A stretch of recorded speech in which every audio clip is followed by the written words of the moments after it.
Olá! Hoje no Mundo Político, um senador da República e vários assuntos em pauta.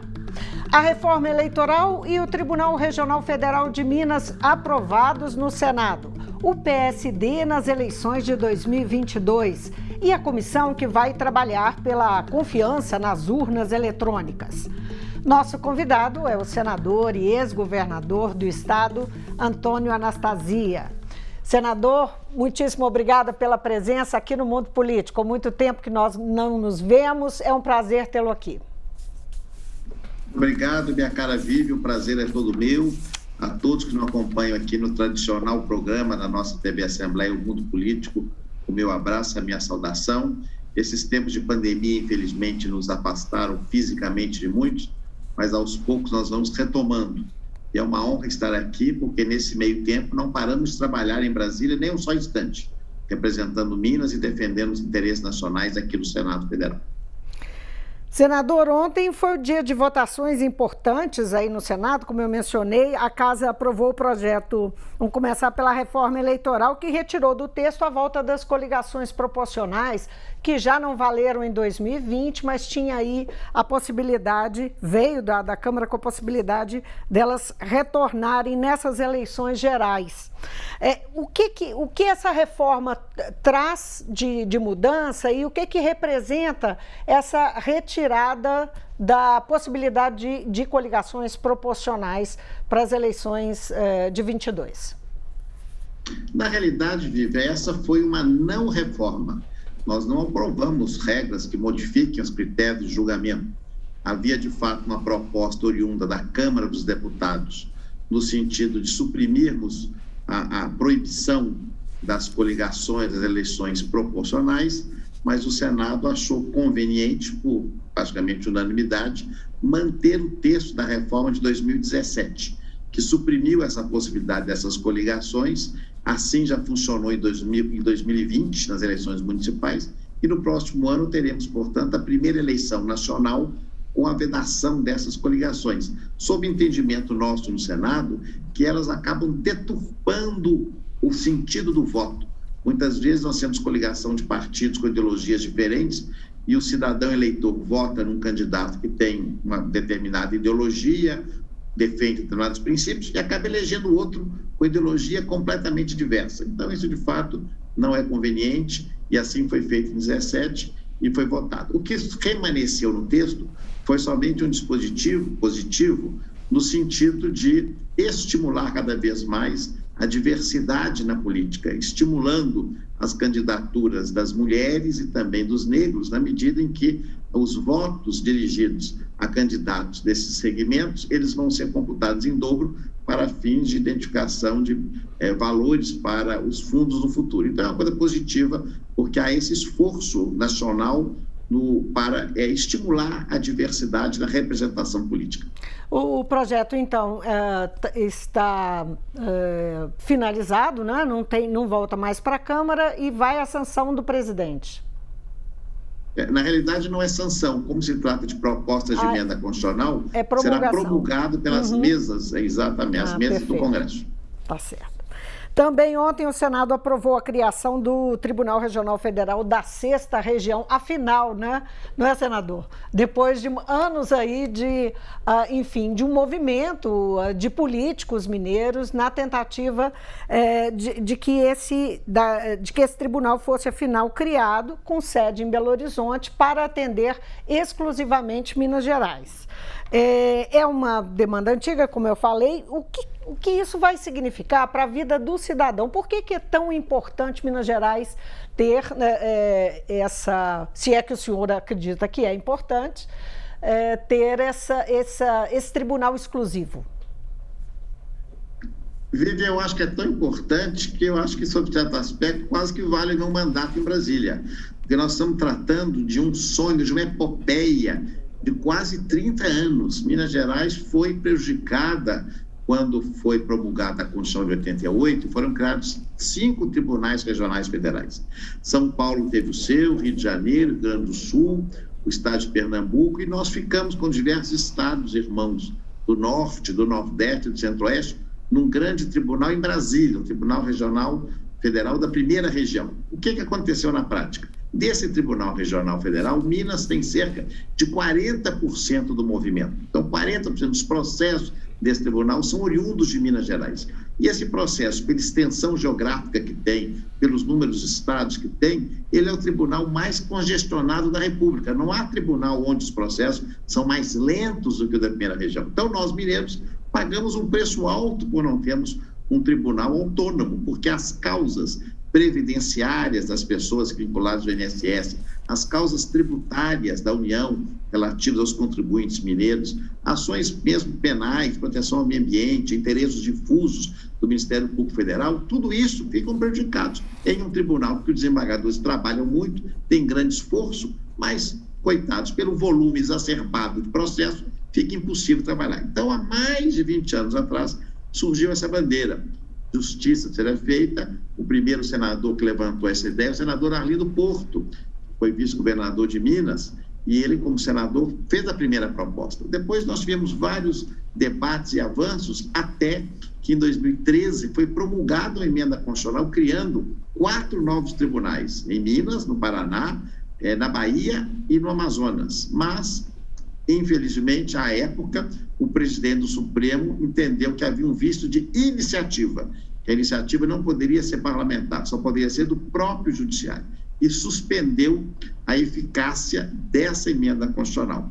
A matéria continuou parada, nós continuamos nos empenhando, quando falo nós, toda a sociedade mineira, um grande sonho dos advogados, dos magistrados, dos empresários, da população mineira como um todo, até que, felizmente, o então presidente do Superior Tribunal de Justiça, o ministro João Otávio Noronha, ele também mineiro de Três Corações, conseguiu a aprovação no plenário do Superior Tribunal de Justiça da iniciativa dessa lei, que a lei tinha de vida do judiciário.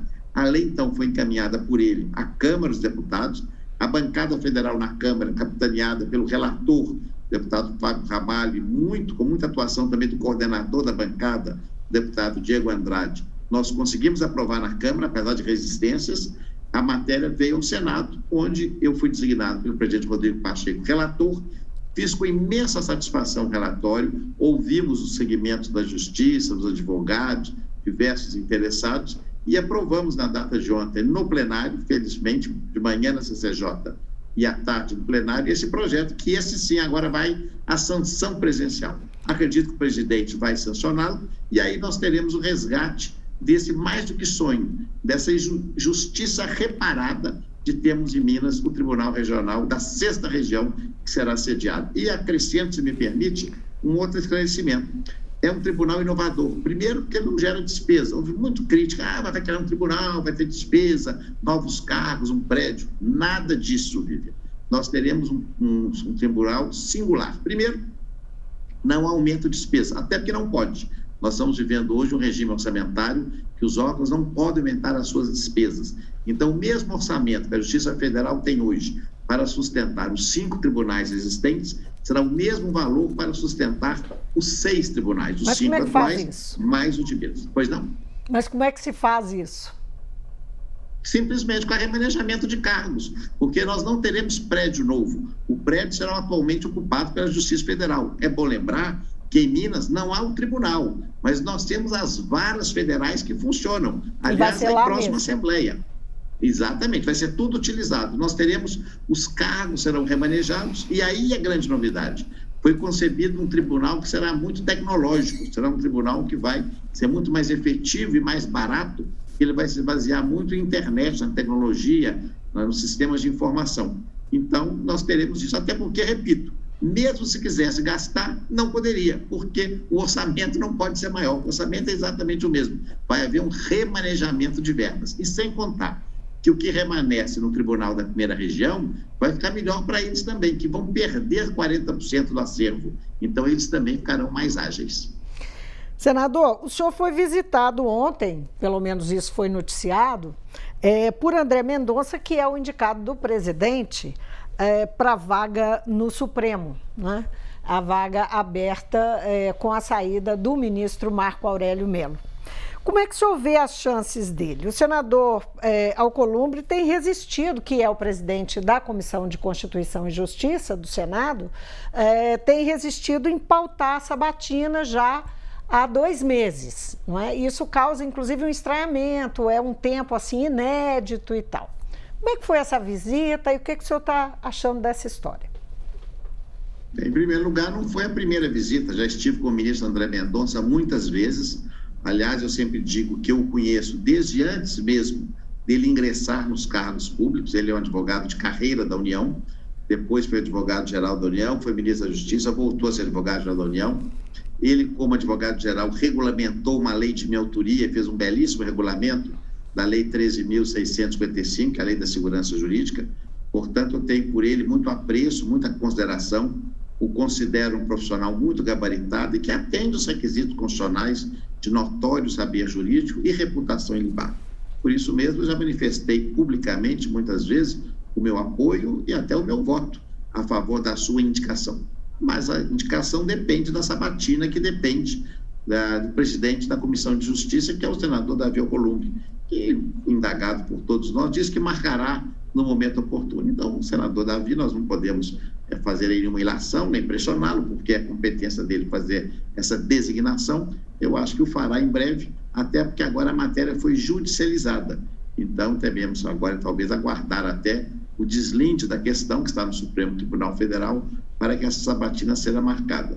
Volto a dizer, eu tenho simpatia pelo nome do ministro André, em razão do seu preparo técnico, não é, independente de outras características, e há uma discussão, porque, como nós sabemos, e não há nenhum mistério nisso, o governo Bolsonaro não tem uma base sólida no Senado, a base é muito flutuante, mas eu acho que pelos méritos pessoais do ministro André Mendonça, da sua qualificação como profissional do direito, ele tem condições de exercer esse alto posto no nosso pretório excelso. O senhor integra a comissão que foi criada pelo Tribunal Superior Eleitoral para ampliar fiscalização e transparência do processo eleitoral, do sistema eletrônico de votação. O que vai ser feito nesse sentido? Como é que o senhor vai atuar, que os integrantes vão atuar?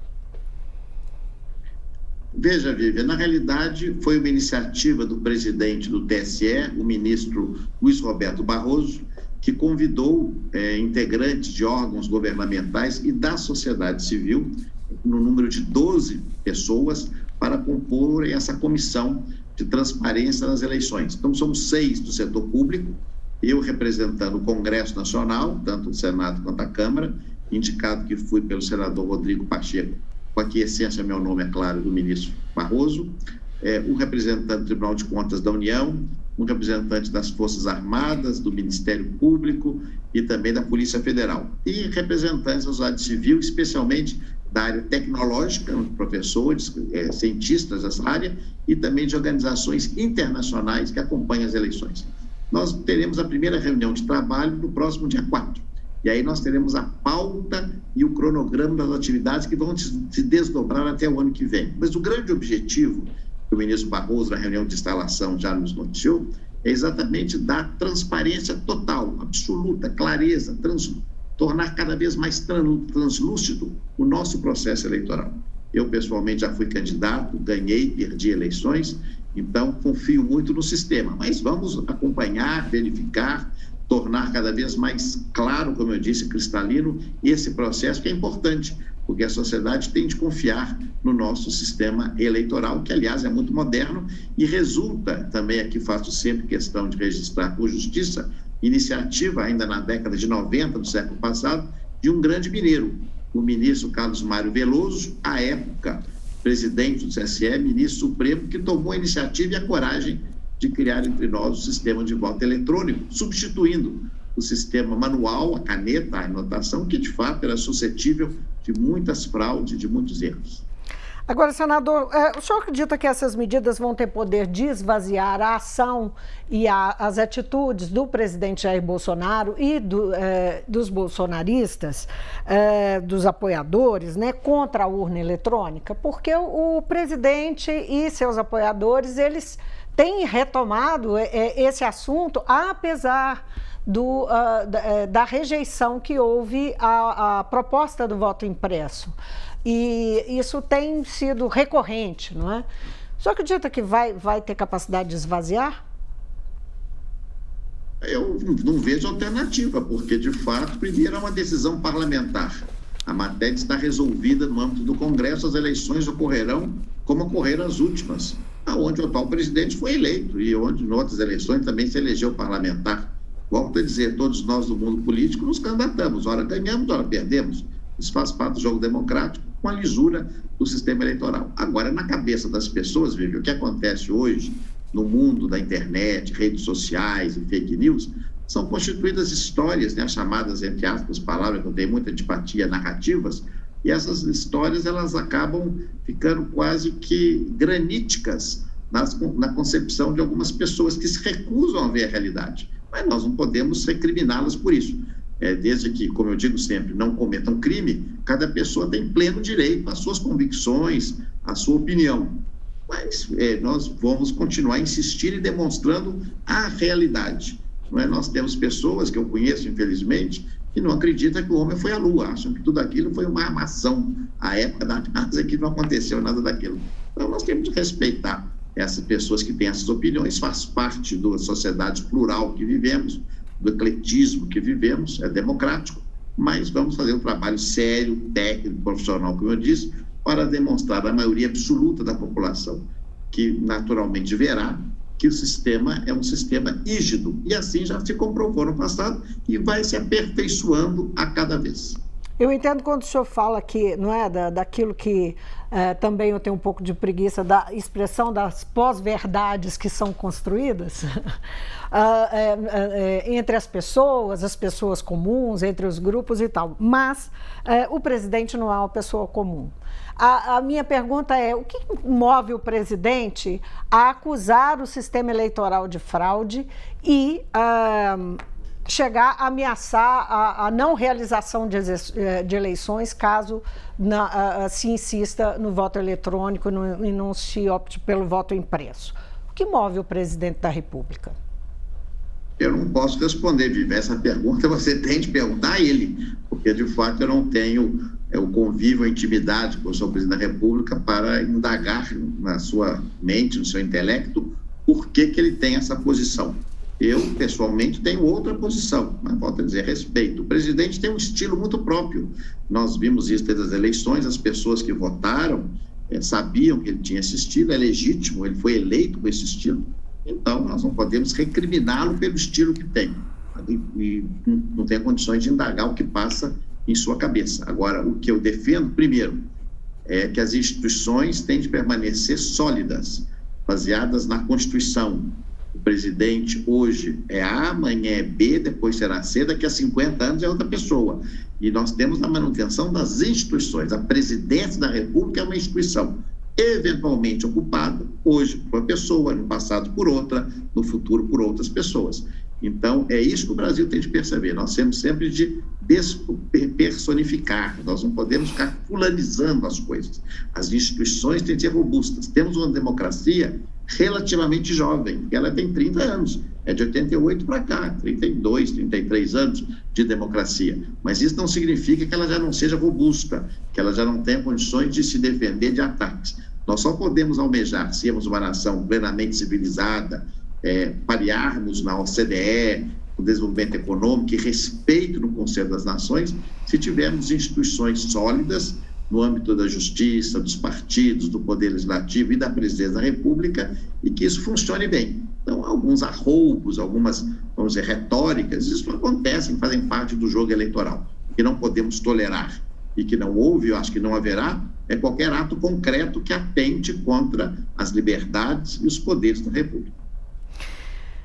A direção, vamos falar um pouquinho de eleição. A direção do seu partido, o PSD, convidou o presidente do Senado, o senador Rodrigo Pacheco, que é do DEM, para disputar a presidência da República como uma terceira via nesse jogo que se avizinha aí para o ano que vem, né? Nós temos uma perspectiva de termos, de um lado, as esquerdas, o PT, especialmente com Lula, e Bolsonaro, e ter, então, uma terceira via com o Rodrigo Pacheco. Ele é um dos nomes aventados, mas ele é do DEM, ele não é do PSD. E o DEM agora está prestes a se fundir ao PSL, já está, parece que tudo acertado, só vão tornar isso oficial em outubro. Pacheco, o senhor acredita aí é um palpite ou as informações que o senhor tem de dentro do PSD? Será que Pacheco vai topar deixar agora esse partido que fica mais robusto para ingressar no PSD e ser candidato à presidência? Em primeiro lugar, a minha posição é muito conhecida, aliás, há muito tempo, na posição de moderação e de convergência. Eu defendo veementemente a candidatura da terceira via. Sou contra radicalismos, exaltações, posições extremamente controversas na política, ainda mais no Brasil, porque sabemos que isso não resolve os nossos problemas que estão aí batendo na nossa porta. Inflação, desemprego, problemas de políticas públicas em todas as áreas. Então, eu defendo muito a terceira via. E acho que o nome do nosso presidente, do Rodrigo Pacheco, é o nome ideal. Rodrigo é uma pessoa altamente qualificada, muito preparado, tem bom senso, tem equilíbrio, tem serenidade, é jovem, tem energia, tem uma disposição, tem se revelado um excelente, um exímio parlamentar, um grande condutor aqui da agenda do Congresso Nacional e do Senado. Acho que ele só tem atributos e que certamente será um nome muito bem apresentado. Aliás, me lembro, se me permite também, vive aqui, há uns anos atrás, 2016, ele era um deputado federal de primeiro mandato, pouco conhecido, em Belo Horizonte praticamente não era conhecido, se candidatou a prefeito da capital e numa campanha muito bem sucedida, graças e mercê à sua competência, ele chegou em terceiro lugar, com mais de 10% dos votos, o que demonstrou a sua força. Depois se elegeu senador e agora, em poucos anos, líder do Democrata e presidente do Senado. Então, ele, de fato, tem um grande ativo político, tem essa capacidade. O nosso partido, o PSD, através do seu presidente, o Beto Kassab, tem feito esforços para atraí-lo, o que é perfeitamente também legítimo no mundo partidário. Aliás, o PSD foi um partido decisivo para a sua eleição à presidência do Senado. Na verdade, foi o partido que deu a ele sustentação na sua eleição. E ele reconhece isso, inclusive, publicamente. Então, o convite foi feito. O presidente Rodrigo, claro, não se manifesta ainda, porque nem tema de candidatura ele não quer, não pode, nem é conveniente que fale nesse momento, já que ele está em missão exclusivamente institucional, mas acho que chegará um momento que, se ele quiser decidir, quiser concorrer, ele vai tomar uma decisão. Se ele permanece no Democrata, nesse novo partido, que aparentemente surgirá, ou se aceitará o nosso convite de vir para o PSD. O importante é que ele tenha, caso seja candidato, uma boa base, não só política, mas fundamentalmente social, no meio das pessoas, dos segmentos da sociedade, sindicatos, meios acadêmicos, empresários, sociedade civil organizada, para que a sua candidatura se viabilize e seja reconhecida como da terceira via. Eu lhe confesso que a essa altura, claro, quero que ele venha ao PSD, que é o meu partido também. Tem mais chance de sim do que não? Mas não é o prioritário. Tem mais chance de sim do que não? Aí como bom político mineiro, não tem como lhe responder nesse momento. Nós vamos ter que aguardar um pouco essa ansiedade por mais alguns meses. O prefeito de Belo Horizonte, Alexandre Calil, é o pré-candidato ao governo de Minas pelo PSD, pelo seu partido, e tem o desafio de se tornar conhecido no interior. Ele é muito conhecido em Belo Horizonte e na região metropolitana, talvez seja também mais conhecido, mas ele tem esse desafio.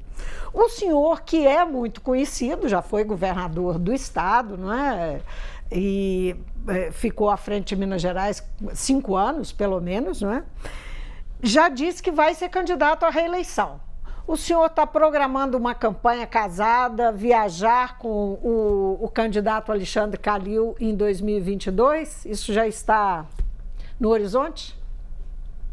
Sim, eu já manifestei a minha decisão pela pré-candidatura também ao Senado, na minha reeleição, no meu partido, que é o PSD, e a pré-candidatura do prefeito Calil. Ainda não há uma decisão, mas todos nós queremos, aplaudimos e desejamos que Alexandre Calil, que tenha se revelado um excelente prefeito, seja o candidato ao governo. Ademais, Calil tem uma qualidade muito importante para o político. Ele tem sensibilidade social. Além de um discurso muito popular, uma forma muito positiva de se aproximar das pessoas, especialmente das pessoas das camadas mais humildes da população, ele tem uma sensibilidade diferenciada, que eu reconheço e aplaudo. E é claro que eu tenho um patrimônio político de conhecimento e relações maior, porque eu estou há muito mais tempo também na administração e na política do que ele. E, normalmente, a regra é que a candidatura majoritária de governador e senador será feita em comum, especialmente quando é uma vaga só, como é o caso agora. Então, caso se confirmem essas candidaturas, nós vamos palmilhar Minas Gerais lado a lado, visitando as cidades grandes, cidades médias, mesmo as cidades menores, levando a bandeira do nosso partido e o seu programa para o governo de Minas e o meu, caso candidato, para a reeleição ao Senado. Uhum. Agora, Alexandre Calil saindo candidato aqui, ele dá um palanque nessa região, especialmente, muito forte para a candidatura de Rodrigo Pacheco. Agora, vamos dizer que o Rodrigo Pacheco não aceite. O PSD tem um plano B? Eu acredito, Viva, que o PSD terá um candidato a presidente, porque o presidente Kassab, que é o nosso presidente hoje, é considerado, e aqui não sou eu que estou falando até por suspeita, mas é considerado a liderança política partidária mais hábil do Brasil. Ele trabalha intensamente, tem uma energia invejável, está montando, estruturando o partido em todos os estados, tem conseguido adesões ao partido de nomes muito expressivos em diversos estados, chamados palanques regionais, serão muito robustos do PSD. Então, eu tenho a impressão que nós teremos a candidatura. O ideal é ser o Rodrigo, eu desejo que seja, torço por isso, e ele tem até reiterado, o presidente Kassab, que é o plano A, B e C. Mas eu acho que nós teremos candidatura, já que o PSD defende de maneira vigorosa e veemente a terceira via na eleição presidencial de 2022. Como é que o senhor vê hoje a administração do governador Romeu Zema, né? O PSD, então, tem aí planos concretos de que tornar Zema adversário, disputar, o senhor será adversário dele pela segunda vez na condição de candidato ao Senado pelo PSD. Como é que o senhor vê a administração de Zema e o que o PSD pode fazer diferente do que Zema está fazendo?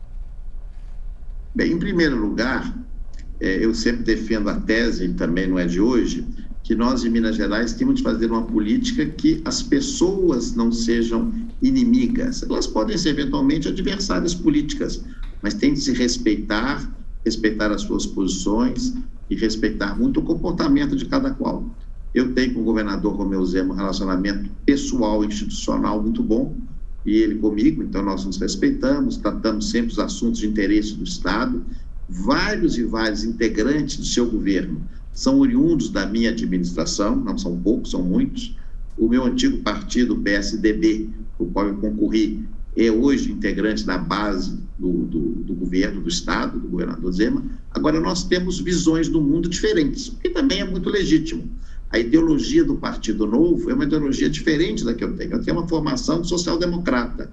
Eu acho que é importante o Estado ter um papel relevante na sociedade. Eu defendo a saúde pública, eu defendo a educação pública, eu defendo investimentos governamentais, enquanto que o Partido Novo, e discutimos isso na eleição passada, tem uma posição muito liberal, diria até ultraliberal, de ausência do Estado. Então, é uma posição que nos afasta sob esse ponto de vista. Volto a dizer, com muito respeito e com perfeita naturalidade, são posições ideológicas distintas. Eu também tenho um relacionamento muito bom aqui no Senado, por exemplo, com senadores do PT e discordo das posições ideológicas do PT. Isso não me faz inimigo deles, nós somos adversários no campo das ideias. O governador Zema também tem uma proximidade política muito forte com o presidente Bolsonaro. Tem se revelado aliado do presidente Bolsonaro desde o primeiro momento, e é uma posição que eu também não tenho. Eu tenho uma posição de absoluta independência em relação ao governo federal, como também é a do meu partido e como também é a do prefeito Calil. Então, são também pontos que nos afastam. Mas isso acontece nas eleições e nós vamos apresentar as propostas para a decisão do eleitorado, respeitando sempre a vontade da maioria e respeitando também os nossos adversários nas eleições, porque isso faz parte do jogo democrático e, ao mesmo tempo, rejuvenesce, revigora e até oxigeniza a democracia e as instituições. O mandato do governador Romeu Zema, tem sido pautado por uma relação muito complicada com a Assembleia de Minas.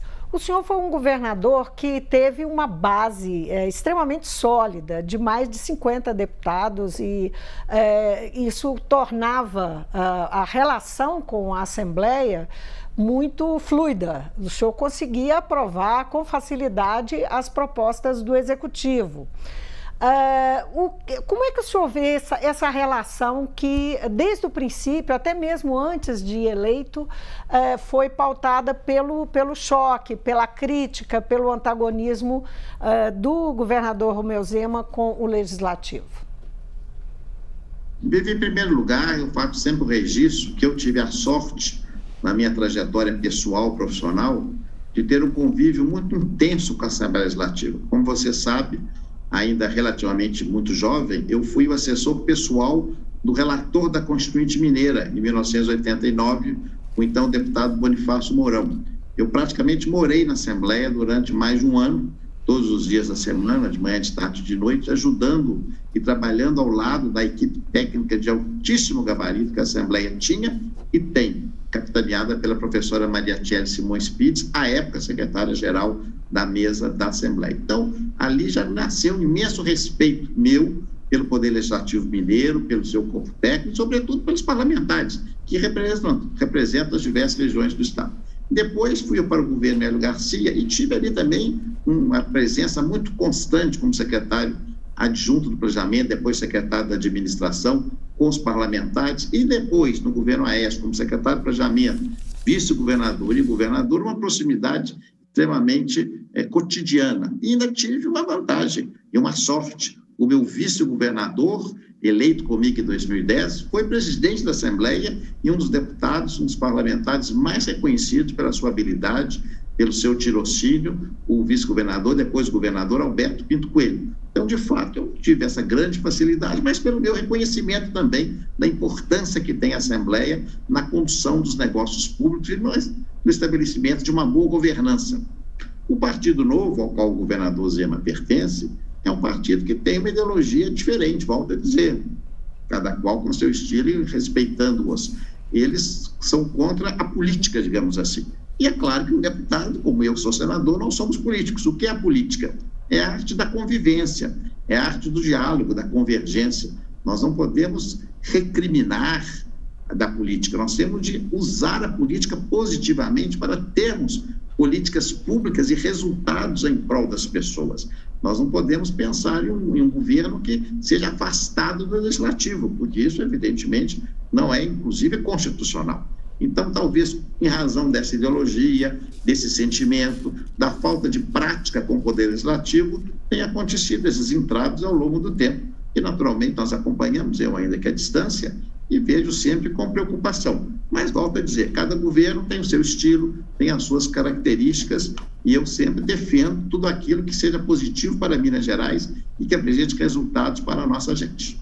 Só para a gente finalizar, eu não podia deixar de perguntar, entre os projetos que o governador Romeu Zema deixou para o ano, para o próximo mandato, que ele espera conseguir, está a privatização da Copasa e da CEMIG, que tem ampla resistência dentro da Assembleia.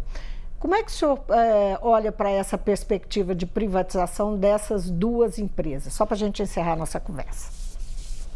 A minha posição também, Vivi, é pública e já de muito tempo. Eu sou contra a privatização da CEMIG, da Copasa e da Codemig ou Codenge, que é o nome atual da empresa que administra os Nióbios de Araxá.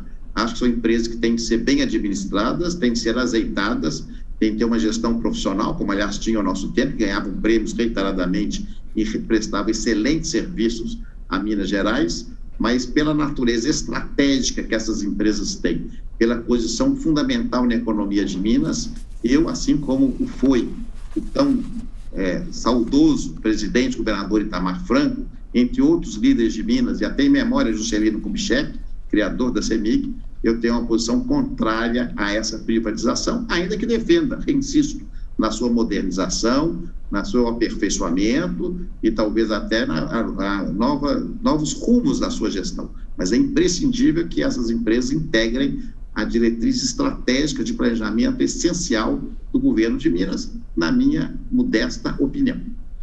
Senador, foi um prazer ter o senhor aqui no Mundo Político. Dessa vez, e eu espero que outras muitas.